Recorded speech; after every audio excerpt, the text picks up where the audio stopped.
사도신경으로 우리의 신앙을 하나님 앞에 고백합니다. 전능하사 천지를 만드신 하나님 아버지를 내가 믿사오며 그 외아들 우리 주 예수 그리스도를 믿사오니 이는 성령으로 잉태하사 동정녀 마리아에게 나시고 본디오 빌라도에게 고난을 받으사 십자가에 못 박혀 죽으시고 장사한 지 사흘 만에 죽은 자 가운데서 다시 살아나시며 하늘에 오르사 전능하신 하나님 우편에 앉아 계시다가 저리로서 산 자와 죽은 자를 심판하러 오시리라. 성령을 믿사오며 거룩한 공회와 성도가 서로 교통하는 것과 죄를 사하여 주시는 것과 몸이 다시 사는 것과 영원히 사는 것을 믿사옵나이다. 아멘.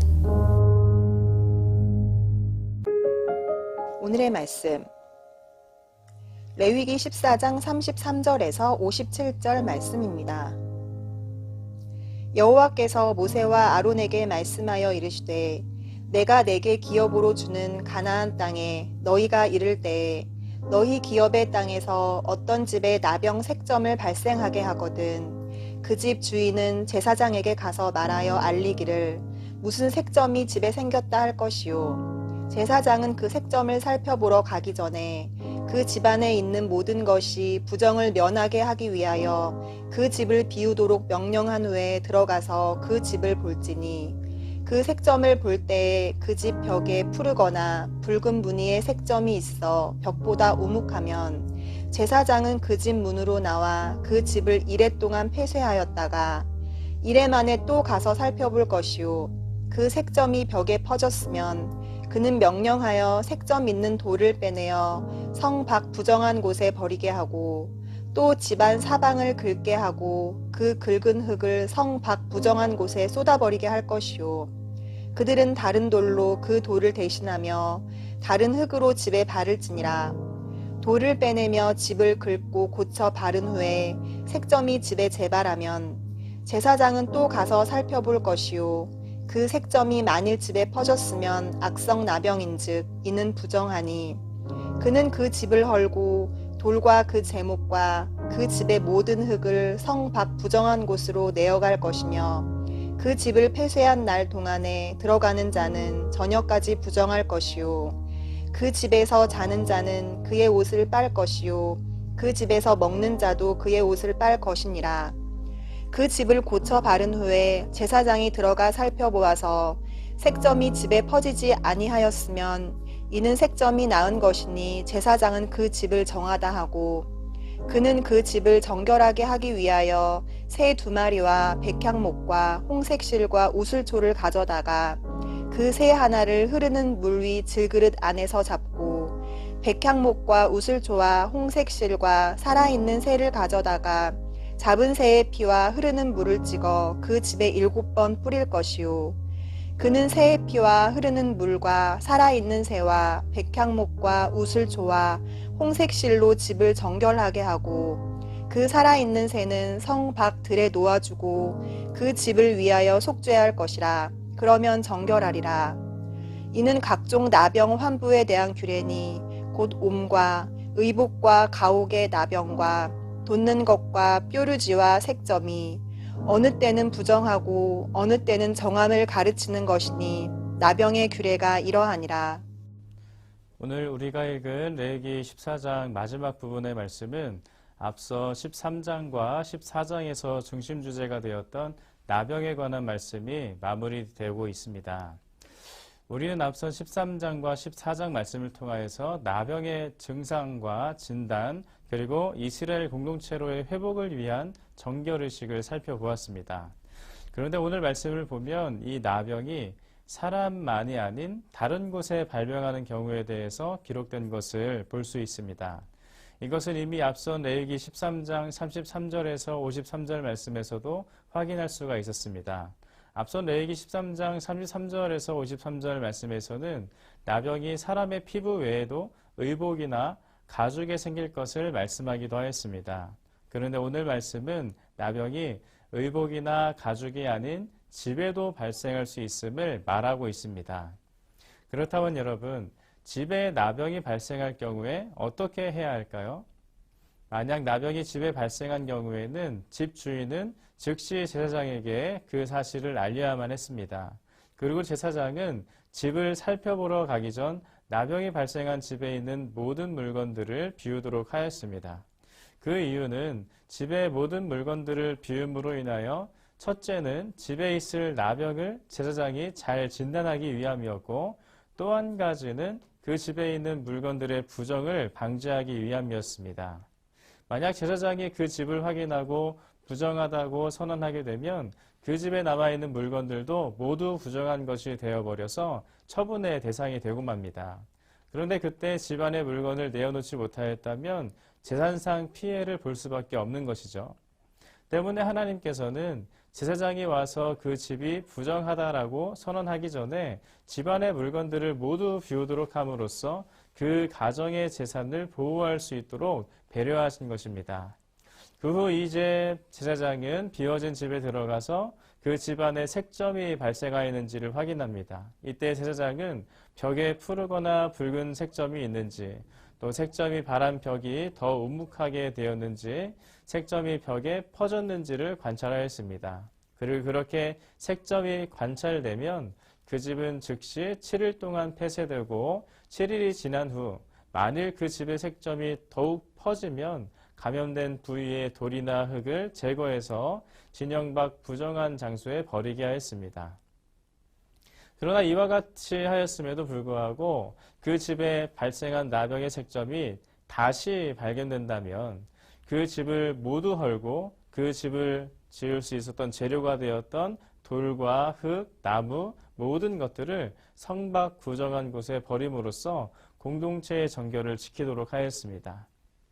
그런데 오늘 이 말씀에서 우리는 한 가지 이상한 점을 발견할 수가 있습니다. 그것은 지금 하나님께서는 이 말씀에서 흙이나 돌로 지어진 집에 대해서 말하고 계시다는 것입니다.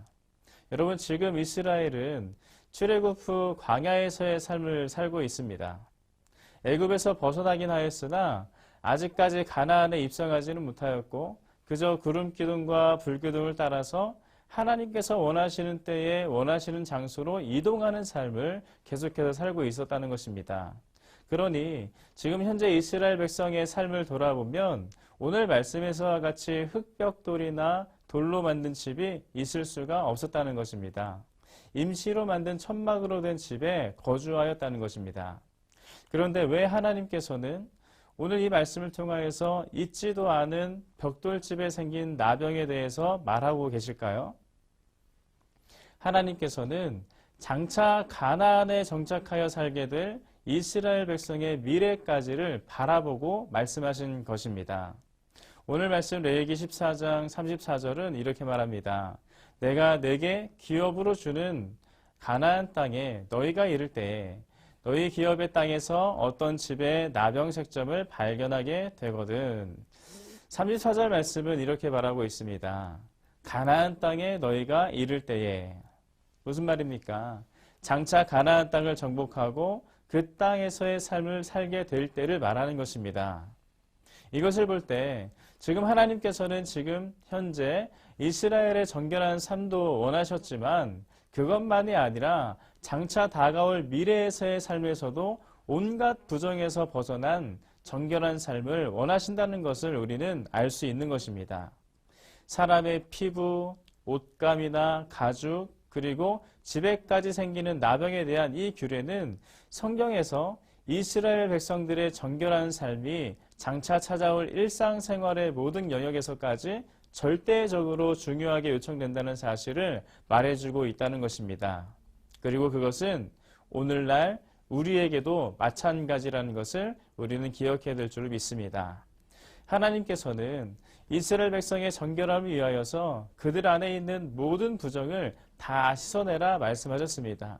사람에게 발병한 나병만이 아니라 옷과 가죽, 심지어는 집의 모든 부정까지도 말씀하시면서 우리의 정결함을 해할 수 있는 그 어떤 작은 부정까지도 해결해야 함을 분명하게 말씀하셨습니다.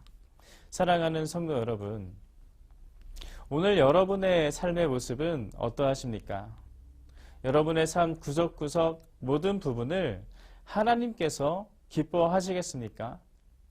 만약 그렇지 않은 부정한 부분, 죄악의 부분, 숨기고 싶은 연약한 부분이 남아있다라면 오늘 하나님 앞에서 우리 주 예수 그리스도의 이름을 의지하며 다 씻어내시길 바랍니다. 그리하여 하나님의 은혜로 정결하고 온전한 자로서의 하나님의 자녀의 삶을 회복하시길 바랍니다. 오늘 하루 그렇게 구석구석 하나님의 뜻을 기억하심으로써 온 마음을 다하여 또 온 생각을 다하여 모든 행동을 다하여 하나님의 기쁨 되시는 저와 여러분이 되길 주님의 이름으로 축복합니다. 함께 기도하겠습니다.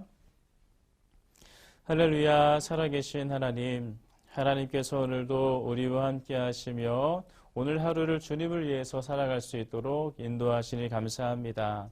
하나님, 오늘 말씀을 통하여서 하나님께서 우리에게 원하시는 것은 구석구석 하나님 정결하게 되는 것을 원하시는 것을 우리가 깨닫게 됩니다.